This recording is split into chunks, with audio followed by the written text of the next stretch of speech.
두려워하지 마라. 하나님께서 오늘 너희를 구원하실 것이다. 그런데 중요한 것은 왜 하나님께서 기적적으로 이 홍해 사건을 일으키셨는가라고 하는 겁니다. 이게 지금 성경이 우리에게 주시고자 하는 메시지입니다. 오늘은 홍해 사건에 관한 얘기를 좀 드리도록 하겠습니다. 기독교인뿐만 아니라 믿지 않는 분들도 한 번쯤은 다 들어보셨던 그런 내용 같은데요. 개요를 좀 설명해 드리고 그 안에 의미를 좀 전달해 드리면 훨씬 유익할 것 같습니다. 고대 근동 쪽에 극한 기근이 왔을 때 하나님께서 요셉을 통해서 이집트뿐만 아니라 여러 나라를 살리게 됩니다. 은혜를 입은 이집트 백성들은 이 요셉의 일가를 너무 기쁨으로 맞이하게 되고요. 그래서 이제 요셉의 일가가 이제 고센 땅에서 이제 머물게 되죠. 그리고 약 한 400년이 이제 지나게 됩니다. 이 400년 동안 이스라엘 백성들은 번창을 하게 되는데 싸움할 만한 남자의 숫자만 한 60만 명이라고 하니까요. 어떤 분들은 그러면 한 남자들이 한 100만 명, 여자들도 한 100만 명에서 한 200만 명이 아니냐 이렇게 계산하시는 분들도 계시고, 또 어떤 분들은 그 정도 남자면 아내가 그 정도 숫자일 것이고 그들의 자녀가 이렇게 번성한다고 얘기할 때 지금처럼 한두 명은 아닐 것이다. 뭐 3명, 4명, 5명, 6명도 충분히 될 수 있다. 이렇게 보면 숫자가 한 300만 명, 400만 명 이렇게 유추할 수 있습니다. 여하튼 그 정도 숫자로 이제 크게 번성하게 됩니다. 400년이 흐르는 동안에 이집트의 왕조가 많이 바뀌게 됩니다. 그러다 보니까 이제 요셉을 모르는 왕들도 이제 생겨나기 시작을 하고, 근데 이스라엘 백성들, 그 외국인들은 숫자가 불어나니까 위기를 느낀 사람들이 이스라엘을 노예로 삼게 됩니다. 그 압제가 점점 강해지게 되죠. 하나님께서 약속하신 400년이 지날 무렵에 이스라엘 백성들은 노예 상태였고 너무 그 압제가 견디기 힘들어서 기도하고 있는, 그렇게 되었을 때에 하나님께서 모세라고 하는 특별한 지도자를 부르셔서 이집트 궁에서 자라게 된 그 인물 모세를 부르셔서 이집트에서 이스라엘 백성들을 건져내는 일을 하게 하십니다. 10가지 기적을 통해서 하나님이 정말로 살아계시구나 이스라엘 백성들한테는 느끼게 하셨고, 또 10가지 기적이 사실은 이집트 민족들한테는 재앙으로 다가왔기 때문에 그 재앙을 통해서 이집트 민족들은 또 이제 두 손 들게 됩니다. 도무지 있을 수 없는 기적 같은 일이 벌어지면서 이스라엘 민족이 이집트 사람들의 거의 뭐 배웅을 받으면서 이제 빠져나오게 됩니다. 이렇게 빠져나와서 이제 광야길을 이제 쭉 접어들었을 때에 바로의 마음이 다시 완악해졌다고 얘기합니다. 그 또한 하나님이 허락하신 마음인데요. 갑자기 수백만 명의 노동력을 읽다 보니까 또 욕심이 났던 거죠. 다시 잡아와야 된다. 아니면 그 잡아오는 과정 가운데 불가피하면 죽여야 되지 않냐. 뭐 이런 생각이 들었던 것 같습니다. 그래서 수많은 군인들을 데리고 이스라엘 백성들을 추격하게 되어집니다. 이스라엘 백성들이 홍해쯤 다다랐을 때에 뒤에 보니까 이집트 사람들이 쫓아오고 있는 겁니다. 그런 상황에 수많은 사람들이 모세에게 이제 비난하는 그런 말들을 하게 됩니다. 이 장면에서 생각을 참 많이 하게 되는데, 어떻게 저럴 수 있을까? 있을 수 없는 10가지 기적, 누가 보더라도 하나님이 일으키신 기적, 그 기적을 보여주셨는데도 불구하고 이스라엘 민족들이 금방 불신앙으로 돌아서는 걸 보면서 어떻게 저럴 수 있을까? 근데 한편으로 좀 이해가 되기도 했습니다. 400년이라고 하는 기간 동안은 이스라엘 민족들이 보기에는 하나님이 응답하시지 않는 기간으로 여겨졌던 것 같아요. 하나님이 살아계시면 왜 우리가 노예 살이하냐? 하나님이 살아계신데 왜 우리가 이렇게 됐냐? 400년 동안 침묵하시는 그런 하나님, 과연 하나님이 살아계시냐? 하나님은 실제로 경험할 수가 없다 보니까 이스라엘 민족들이 소위 하나님의 백성이고 하나님이 선택한 민족이라고 하지만 실상은 노예살이를 하다 보니까 이 믿음이라고 하는 것이 떨어질 대로 떨어졌지 않았겠나, 이런 생각을 하게 됩니다. 그렇게 다 불신앙하고 원망할 때에 하나님의 사람 모세는 하나님께 기도하고 담대하게 믿음으로 선포합니다. 두려워하지 마라. 하나님께서 오늘 너희를 구원하실 것이다. 하나님께서 오늘 너희를 위하여 행하신 그 구원을 보라. 너희가 본 이 애굽의 백성들, 이집트의 군인들 다시 볼 수가 없을 것이다. 이래놓고 이제 지팡이를 홍해 쪽으로 드니까 홍해가 갈라집니다. 양쪽에 그 물이 거의 벽이 됐다고 얘기를 합니다. 그리고 수백만 명의 사람들이 하루길 정도로 걷는다고 얘기할 때 그 폭 정도가 수십 미터 정도가 아니라 좋게 수 킬로 정도가 돼야지 그게 가능합니다. 수키로 정도로 갈라졌는데 성경은 뭐라고 얘기하냐면 마른 땅으로 건넜다고 얘기합니다. 물기조차 깨끗하게 없애신 그 놀라운 기적의 현장으로 이스라엘 백성들을 건너게 됩니다. 이스라엘 백성들이 건너는 걸 보면서 이집트의 군인들은 한 번쯤은 생각을 했을 것 같습니다. 왜 그러냐? 10번이나 재앙을 맞이했지 않습니까?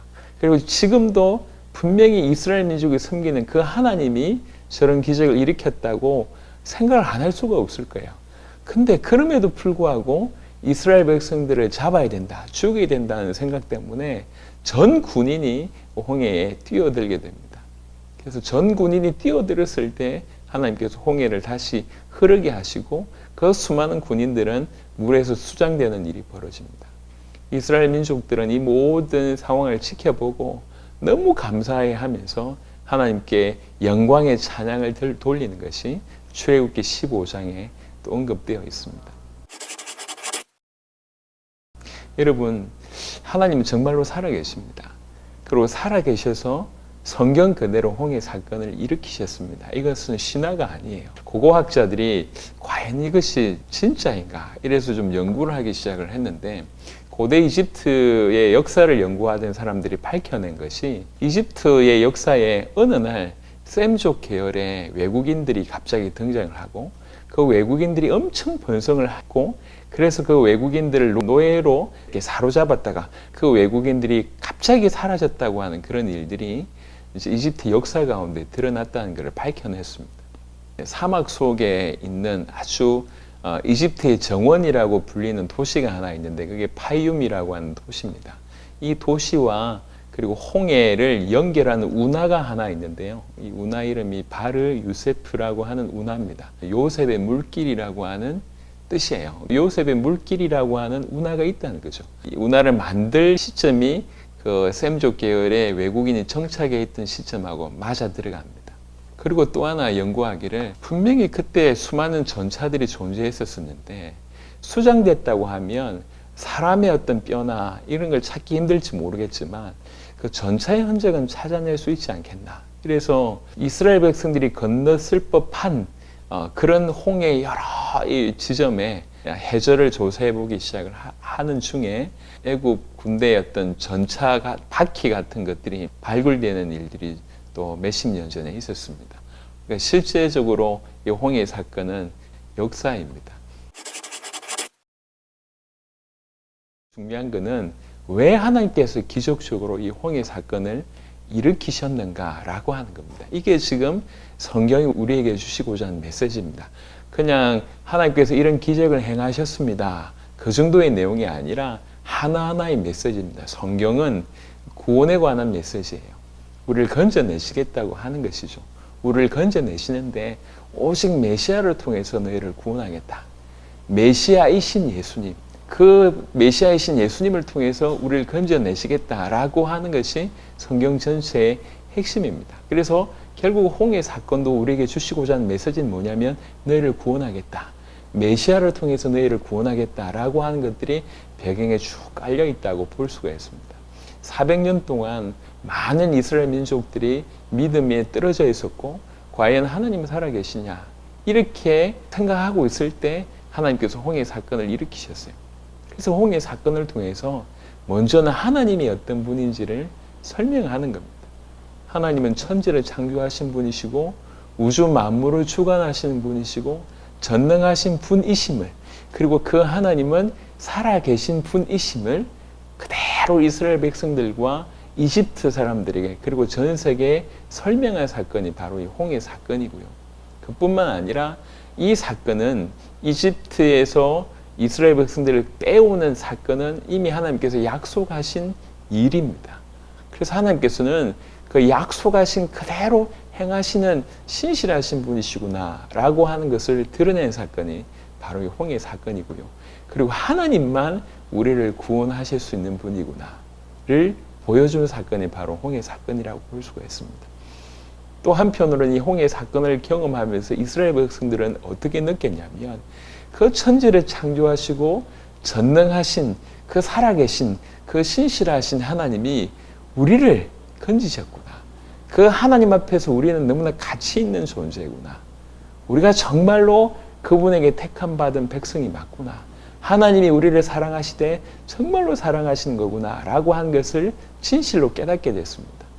눈 떴을 때부터 노예였다가 일평생 노예로 살다가 죽어갔던 수많은 조상들이 있고 본인 또한 그렇게 살아와서 완전히 자존감이 떨어질 대로 떨어질 수밖에 없었던 그런 사람들이 홍해 사건을 경험하면서 하나님을 알 뿐만 아니라 하나님 안에서 우리가 누군가, 이스라엘 백성이 어떤 존재인가 이런 깨달음을 얻게 되는 실로 엄청난 사건이 바로 이 홍해 사건입니다. 그리고 이 하나님께서 우리를 통해서 전 세계를 살리시겠구나 깨닫게 됩니다. 이스라엘의 후손을 통해서 메시아가 오시고 또 홍해 이후에 걸어가야 될, 가서 정착하게 될 그 가나안 땅에서 결국 메시아가 오실 것이고 그 메시아를 통해서 인류를 건지시겠구나라고 하는 메시지를 그들이 깨닫게 되는 그런 일들이 벌어졌습니다. 특별히 홍해 사건에 이스라엘 백성들을 끌고 갔던 지도자 역할을 했던 인물이 모세인데 이 모세가 바로 메시아의 예표라고 볼 수가 있습니다. 이스라엘 백성들에게 있어서 이 바다라고 하는 의미는요, 거의 사망의 의미가 굉장히 많이 깔려 있습니다. 이집트 백성들은 결국 그 바다에 죽게 되는 일이 벌어지지 않습니까? 그런데 하나님과 함께하니 이 사망을 통과했다. 이게 이제 홍해 사건을 얘기합니다. 신약에는 사도 바울이 뭐라고 얘기했냐면 이스라엘 백성들이 홍해 사건을 통과한 것을 세례받은 것으로 표현을 합니다. 세례라고 하는 것은 그리스도와 함께 죽고 그리스도와 함께 사는 것을 의미하는데 하나님과 함께 홍해를 통과한 것이 죽었다가 다시 살아난 것에 대한 예표라고 하는 것이죠.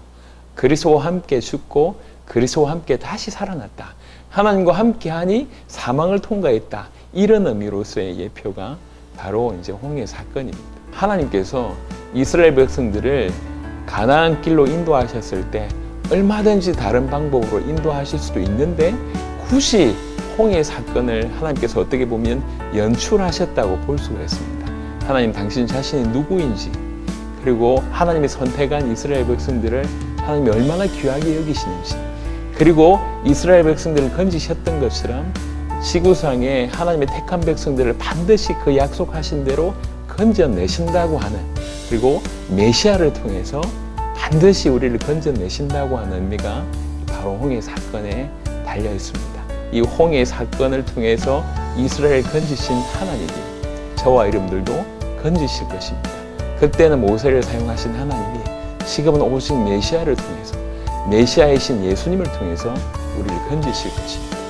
홍해 사건이 여러분에게 큰 메시지가 되시기를 그리스도 예수 이름으로 축원합니다.